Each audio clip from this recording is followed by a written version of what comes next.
shen semna se e free na eyade se Andra Kumasi Asante Groko Ebo Anyonkofa Kensie ahead of Sunday omne aso for gamer and also ebasono enti Grace mo and there are two screens in this one who have been no friendly match omne cornerstones division 2 side and a boy and so I can't see ni nyina ba na we no na Asante Groko etimi ahye corners e kaba ko and 9 ama cornerstones omo and so entimi ante na coach Karim Zito and then assistant coach Yaw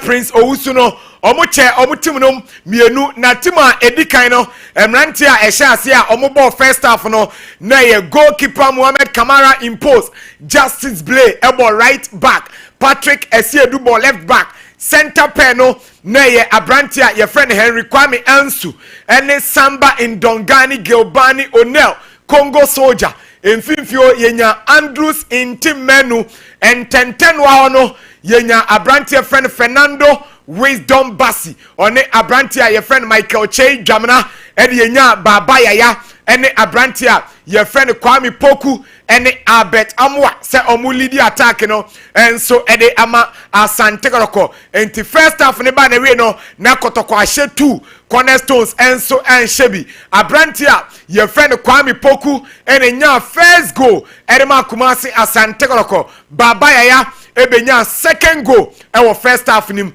and a referee emi the first half no ekọ na wie ye second half no enso emrante duba kwa ehya ase no goalkeeper Frederick Asare ena ejina post nim abrante a your friend Daniel Adrain Ejete ebo right back left back no eye junior player and I say Kodoko junior side no o makwada we so your friend Vitus Avoka at the ball 3, 4 and 5 no na ye Joseph Ablo ene Michael Sefa omo enso ene ball e kire no emfimfio no yenya Samuel Tinedu enso e emfimfio ententen no yenya Elvis Cheba for oni Saka Dauda enso e won tenten wa and afen so Emmanuel Enchi ena abrante friend Samson Eduku omo enso ejina enimo ene eye under 20 and ase koroko junior side on player ye friend Isaka Abdul omo enso ejina enimo ho ema bibia etimiko ye enti second half no koroko second team ne nso bae no omo enso ebe share 2 abrantia ono nso ye friend eye Evicheba for eshe beautiful goal and offense so Daniel Adrain Ejete ono nso etiminya penalty o convert penalty no enso ema bibia entimi ekọ na we enti akanse no eba na we no na chese koroko ashe 4 ama cornerstones enso entimi anhye binti highlight no kakra ena ohwe ewo Sompa TV enso ene anopay era fenso Sompa 93.1 ewo Facebook enso ewo ena Kumasi Asante Groko ebe ne final training na afenso eda chena no pa omo move from Kumasi ede omani a chenkran Sunday Asante Groko enso ene Continental Club Masters House of Folk ene de boy ni ewo eye Accra Sports Stadium eye Ghana Premier League week 30 ena enonso eba so na mo man House of Folk ene Asante Groko start no say ene tie since 1958 ye share Ghana Premier League aseno they say 115 matches wo ha any edunum ena Asante Groko any House of Folk and so etimi ahia House of Folk ewini 38 eduasa wotwe Kodoko ewini 39 eduasa enkoro enso ehonmo enti Kodoko ewini 1 game more than House of Folk ewo omo super crash nim ena afenso enonso ensema yedema ene aropay eti Sunday yebere who is who Kumasi Asante Groko any House of Folk why na edin kunim se House of Folk edin kunima one Kotoko na abeye pepepe se di obi ahye ne nyonko no nemo Kotoko ekowini dia na we bie gab nim enso enti no yede won sem bebre enso ebebre e full time ne so na that chana ye transe e final lap ne so a yede won sem enso ebebre na onso watimi ahude ekọ na eyade se openia ye freno eye opokunti the lord of the green turf ensem kakra tudwa o se Kodoko de eye din kese pa na Kotoko ewiase ba bia okona Kumasi Asante Groko dia titru any Africa ha enye fedi agro kra yentie opokunti how we because of Asante Kotoko who I am so Asante Kotoko dino akwachi papa and maybe a cause I and the national team ye training we ya na who say go for papa for den kwala bibiri mobile on bobisa who is oseko for seko fi kan na say dem mo say kwala ni nyina de ne o mutu oseko so Kotoko dear ebia enne na generation ya be omuhu de na Kotoko aye because unya ne ka sisi asa unya records unya tips and more me hu say aye bo we dia say na no sibobo say na no sibobo enti Kotoko ne de apart from nyame a obeso no me I believe say Kotoko na me yeso eno the Lord of the Green Turf, Lord Opokunti, and I know on one kasa epie fiera on the ember power and come on din or the 2 years kono ebia ene ena uhu Kotoko kesia nemo no Kotoko team kesia pa eba na bibrem ya na oka zae no eno na ye Congo no enso hono na boche enso etimi ede amao na mama me referee Jacob Aduntara no ena Sunday they say referees appointment committee omo yini say Ghana Premier League game House of Folk any Kumase Asante Kotoko onko jina finfi na onhena bibia enso entimi nkoyenti openia wada screen sui ono na nyame boa Sunday odi Kotoko and I say House of Folk any Asante Kotoko game eba so ewo Accra Sports Stadium Jacob Aduntara ono NBS center referee enso na mumma me wayo abrante we o kasa de ma House of Folk pa na ahead of House of Folk any Asante Kotoko game eba so no wayo phobia ensem kakra atuja yentie wayo ni pa yifo ni na ka mai ba ko abba abesha Asante Kotoko pa kwambia Kotoko be lusu pa kwambia so me jewa de ba ko se House of Kotoko supporters ye na ebo mo fa she coach ye fa team manager ye fa president ye supporters ni ebo ye ba no ma ye park so ma kwambia so ye be wini Asante Kotoko send obi amra park but 2 to 3 o'clock park aye ma kai ni amaso I rose be quiet what me see many no be quiet and do be sele you are the famous asofu we never see that asofu you are the boss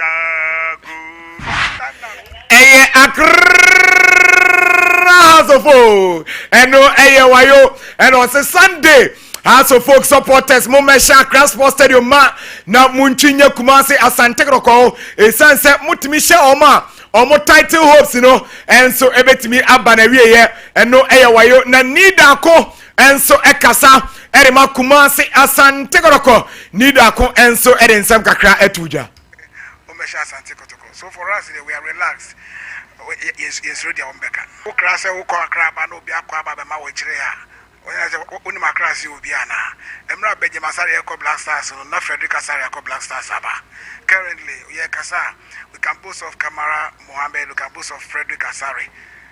With the session of Benjamin Asare no say Benjamin Asare no wan bi. But the fan say Benjamin Asare eni ho ne wan bi. By end say Frederick Asare no ha.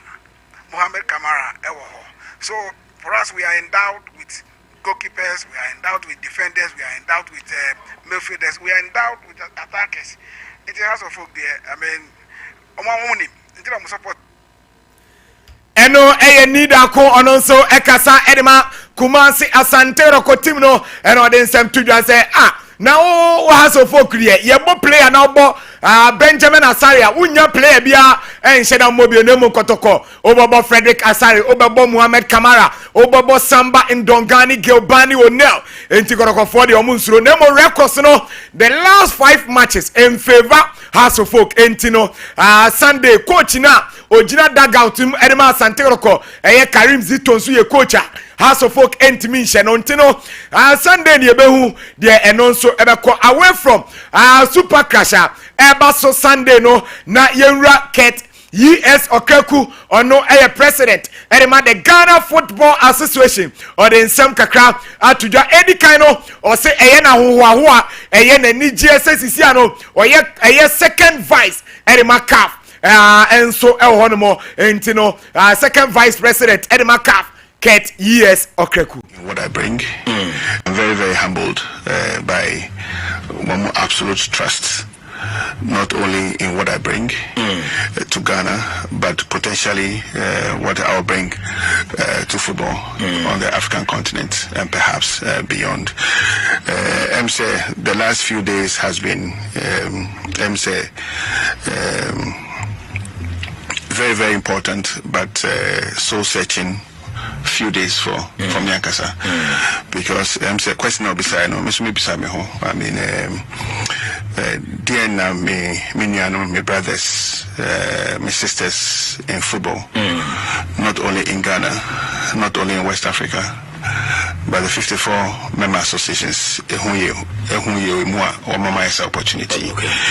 That makes me even more humble than Entino Grace adwumane de awoye de ya obia beka wasema bo abaso nemu mankoye de ya yebetwa ye ho kakra na wate ase etiquette ES Okreku ena echemu se yade se bia Ghana fo ena ensentwofo amuti kromia ne Ghana fo amudi football chi muhu no mapa ewoni mu a oye edebua football dia yade se 54 member association countries mako aduonum enan omo de omo hugidie a ewoni mu ni nyuma pa entina omo yin se second vice president edema CAF no enti eyadwumaden na ne agye papa eno ye Ket ES Okreku na ye wie de business openi CAF wo de ukoye adwuma no na efia no o biggest brand Ghana Premier League no referees no omo se ye de omo ka bebre yadom kakra and I said but we are working around the clock to fix it. To be honest, say when I have finished serving and I'm gone, people call for more football should always remember me for my honesty to them. Ket ES Okreku and the San Seven Atuja said what confirms Sompa Ghana Football Association referees in the omodi omoka na emom no omo hese omo betuatu asaka ni nyina efrio Grace bebo ame no amame under 20 squad list no ene omodi gia kono na fence Egypt ye renim say African Cup of Nation under 20 no bibia betimi akoye no Gideon Asiako Osiaka ni ma Dreams FC de say ono play goalkeeper of the month ono nso Edison na so Ghana Premier League nim Said Yakubu Esiakan Edema Midiama Patrick Atta enso Esiakan Edema Insuapo Fidelity ono nso Esiakan mo Ofori Makati enso ewo Baileys enso ewo no mo enafenso Da Costa entry ewo Young Apostles Abrantia ye friend Aaron Esel enso Esiakan ma North Texas enso ewo enafenso Nana Kwame Abuache enso ewo FC Sheriff Maxwell Azakofe enso Esiakan ma Inter Allies Kelvin Ahiabo Esiakan ma Dreams FC enafenso Penny Dennis Mafo enso ewo International Ishmael Ado Esiakan Edema Heart of Lions and Afenso Hayford Abubuahe Esiakan Edema Cheetah FC Abdul Hakim Sulemana Esiakan Edema Randes FC and Afenso Michael Ama Mahama and so Esiakan Edema Nis Ibrahim FC and Afenso Abrantia your friend Emmanuel Mensa and so Esiakan Edema Songdal FC and Afenso Andrews Ajaben and so ewo Res Sadat Abrantia your friend Lord Efrifa and so Esiakan Edema Stormgrass FC and Afendo Abdul Aziz Isa Esiakan Edema Barcelona Junior team no Jeffrey Efriye and so Esiakan Edema CD Lugo and Afenso Joseph Opoku Amankwa and so Esiakan Edema Etima your friend Zoke George Tay Nagaze enso Esiakan Edema Vision and Afenso Aziz Misbao enso ewo Dreams FC Creating Diodu enso esi akan edema Apollon Limassol enso ewo Cyprus enso ene ne mpatemu eno eye Ghana under 20 team no Grace Emame Endra omo final training na omo nso eye no yes Endra omo ye omo final training ahead of ene omni Congo game eno nso ebetimi abaso a ye boy che enso etimi eriama ene anopay na ye di sidia na yenko ayade se yaw ampofo ankra yes one IGP Mr. Yohonu momame picture no sabrede yaw finally wako invite IGP say Sunday Kumasi Asante Roko ene asofo game eba so e wa Accra Sports Stadium no obey say IGP enso ene ne mrante no ebe banti IGP nso ajatum o se Sunday Ghana fo nyina mo beba Accra Sports Stadium no mo be hu se otewo sanso na ne nkwada no enso ebe adwuma e de aboa Ghana ye papa until 9:30 ye de more ebe bro na mo ma me justify no yes justify no na yen fancy na afenso emba emfa enkonkro from so Caris Football Academy and omo ye justify enso e was so full line they say edachina and asa justify no and so ebetimi aba between the ages of 15 to 19 na mom no uye coach na utie Sompa ena no pay wo akwada bia wanya mfie edunum koso edunkran edachina anopa na odi na wuram e wo so full line na justify no so kwere we eye Mr. Opokunti ena onempanyimfo bia ka moma omde justify we eba so enso e ho ntino we dey see na moma menchia me boss ma de nyina Mr. Emmanuel Edu yes onso uye CEO edema they say never give up group of companies wadansia krofromtino was Tony baby I will be a menchao and no pay sabredi powers I ready powers justify time ben abeshase justify no anopa nonkono ekosi awia dumienu na se echina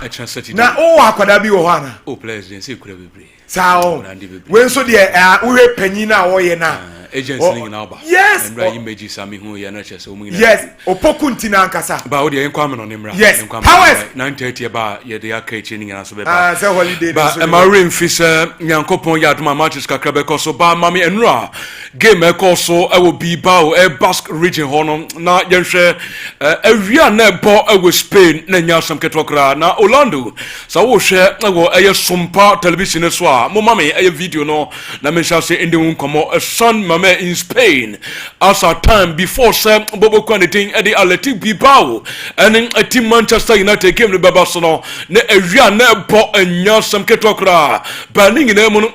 da bi mpatonye we ya yankon in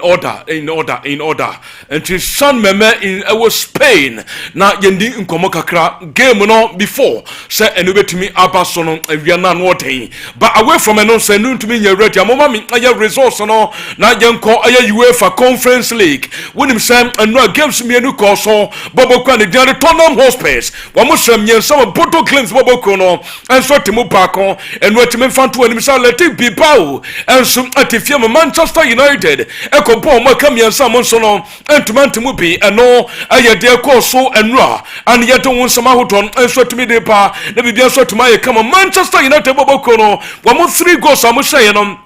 already day at the Casemiro na first goal and watching Bruno Fernandes and some about 2 goals I was against them all at the United Bobokono and no na bibia koye at the Manchester from a crank to crank game no ben we no me fanto anim some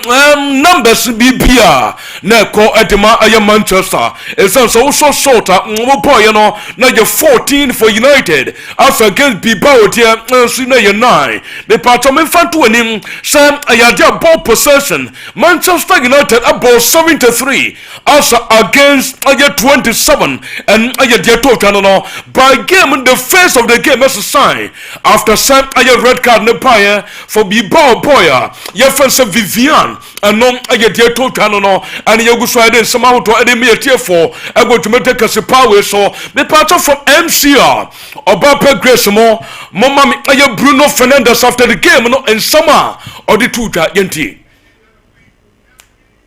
Is that something you've always had as a kid growing up, or is that something you developed and grown into here at Man United? I know you scored goals when you were at Sporting, but as a leader. No, obviously you need to grow. You need to understand where you are, the place you play for, the club you play for, and everything gets bigger. Obviously, Sporting is a massive club, but United is a global club. You know, like you say, it's unbelievable the attention we get, the pressure we get, and everything. But it's football. It's what we love to do. To be honest, obviously, I feel the pressure even every penalty. I'm jealous. I feel the pressure, and I think that's the good thing of football, and I think is what we have to enjoy, because when I finish my career, that pressure will go away, and I will be much more relaxed. And this is what I say to every time the manager and the physio, like, I need to relax, you need to rest. I say, like, no, when I die, I will have a lot of time to lay down and rest myself. Okay, enti eno Bruno Fernandes, captain for Manchester United. Nesimo de two chane say to de bia official no and coaches in 24 etumi ekacha ne say Bruno to boss relax. No also akacha omo say massa adwuma na wo ye no say there was no time for you to relax. Ewu echi no mebebre ho abeta wa obetuma de bebre emrani de samre we de also ye adwuma also Bruno jeni ye adwuma ten and United captain somebody two channel no afi me patro papa grace mami goal something for selected for anu games course no best goal of the day, and I say goal of the day no yenhwe no sukakra anu the course so yentie sound bibia Bruno Fernandes goal no ya nominate anu ho and a few other goals.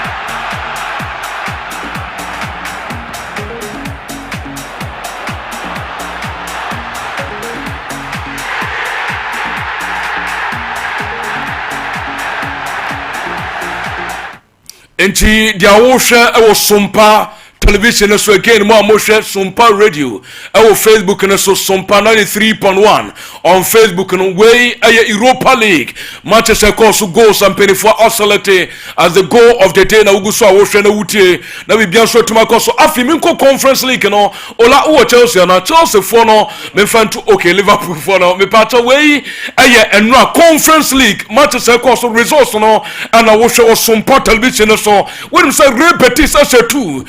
Fiorentina bobo connect mu pakon na Chelsea kwa away against Juventus wo mo bon mo 4-1 na no ten enso ho say Chelsea bobo kono eno ma say ekoso kama ademo mo wudi say Jadon Sancho ono say one goal no achi nunu Matioke enso say goal wo na Nicolas Jackson making 4 enso atumi di ma Chelsea bobo kono e part of the tennis say game no Chelsea dominate ye enya asam ketwa eno ayensam ne bia no so afu opa ena no pere egu so ayede sama utoning na no ati M84 ego dwumede kase power so me sam fanto obianim sam Betis and so 2 goals wonim se eno Anthony Sego adema Betis so sem konfo bu so Anthony no ayade United for na antuma nyusu ne yi e so boy ni free wo course Spain no my course so debia so go performance debia no wosoro enon boy ya ne dey Anthony and also approve ne nam na bibia so tumi je kama na ogu so wo hwe e wo Sompa television so me patron Papa Grace and also yenhwe conference league goal of the day dia wo hwe e wo Sompa TV ne so no and so won sam no yente kakra na yenhwe bi.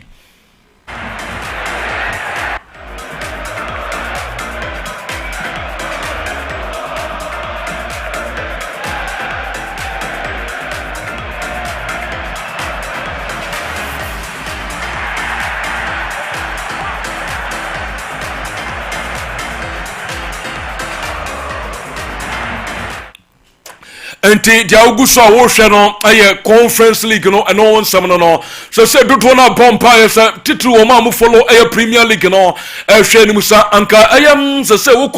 conference league na Chelsea be ko final uko Europa League likely say be all English affairs our finals what sans Spurs outstanding a brighter chances so mbeko many Manchester United boboko no and so a more brighter chances so mo so betuma ko mani and nya Spurs Manchester final ni nya Chelsea our final of the Conference League and of course na Kenya Arsenal and so grem our Champions League and so final na bibia so no atumi aja kama so say no Premier League no me koso de momo our Europa bonten so me mfanto anim say Ruben Amorim Obapa Grace yanko Ruben Amorim den so atutwa o sin akra na efo say Rosman Gojna no it is hard to say but I think sir it was the best game so far Obafechuman Ojirisa boy you know and not a performance so far the best performance alternative since Obafechuman yentino Rasmus Højlund and the goals and the numbers, but tonight what his contributions won't come up on the stats sheet. You know, he wins the penalty, he plays a part in the third goal. So how pleased are you for him, and can that be a sign that he can show that improvement and that will equate to goals eventually? I think it's hard to say, but I think it was the best game that he had with me as a coach. He helped a lot the team. Okay, auntie, no, I Ruben Amorim. A part of Grace, some mommy, I nurse video no. So on Oriya friends, so Ruben Amorim. Or did this game na course no sending off and also red card na part it change the dynamics of the game. Yentiana so. The result also at the same time. We struggled a lot in the beginning, and then the goal from Casemiro and the send-off changed the game. But that is a good thing. With a little bit luck, but we managed to keep us in the game, and then any game can change with one situation. I think we had opportunities to score one more. This is not done. They can do the same thing in Old Trafford because they are really strong, they are really intense, and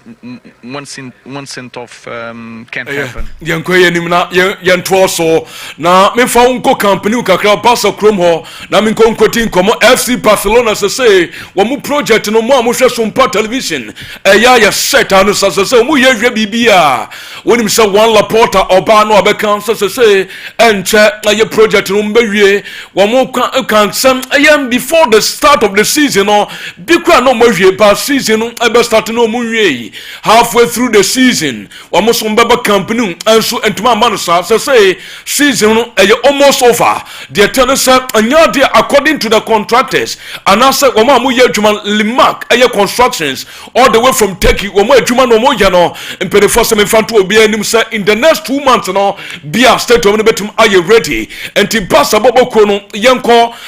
season mbra na yam starting next season no na yadiam ayefenu enso aye ready inti Barca for no momfa enso mutim na bibia so ntum nya kama na nra wonim Harry Maguire also ono emra no ye emra no started football no ye skillful mami Harry Maguire enra how are no odom defenders wonim say enra coach no or you soon as a wing back enti Maguire no as Ronaldo or the nafaso no wa twekakra no defenders atiato Harry Maguire no other than Hosano na ose ne nkora bremu nyina no ye skillful but enei or you defender enti so man akwanya so njani ho a Maguire so be yedwuma no e dia Manchester United bobokon eno aya akwa no so somebody tutwa eno no pen yegusu the stories mo enso de pa me nko bobokon ne tedi pa o for Leverkusen take it for me so penya ne tedi Xabi Alonso wa communicate adia Madrid pompani for no sanka dwuma ne jobeba na mom impeni for enhwe na acting coach no amfa team no enko dia France FIFA Club World Cup no okọ FIFA Club World Cup ne pa na season ne best start no so ba be fetchuma no e say before the FIFA Club World Cup na onya enough preparation with the team e ban say one sha na ankoye amfaman oso ba Madrid from penny for the amete and so mu dia tu nanim say Club World Cup ni na season no and to more point ne pe o me fetchuma no nsa say nti e ho and the same commodity na kokodu say eno ayen sama mensaka eno no pe na megu so me de nsam no ade me yetiefo odwumade we so me pato Obapa Grace for me ko US of A na yendin komo MBA na we ekoso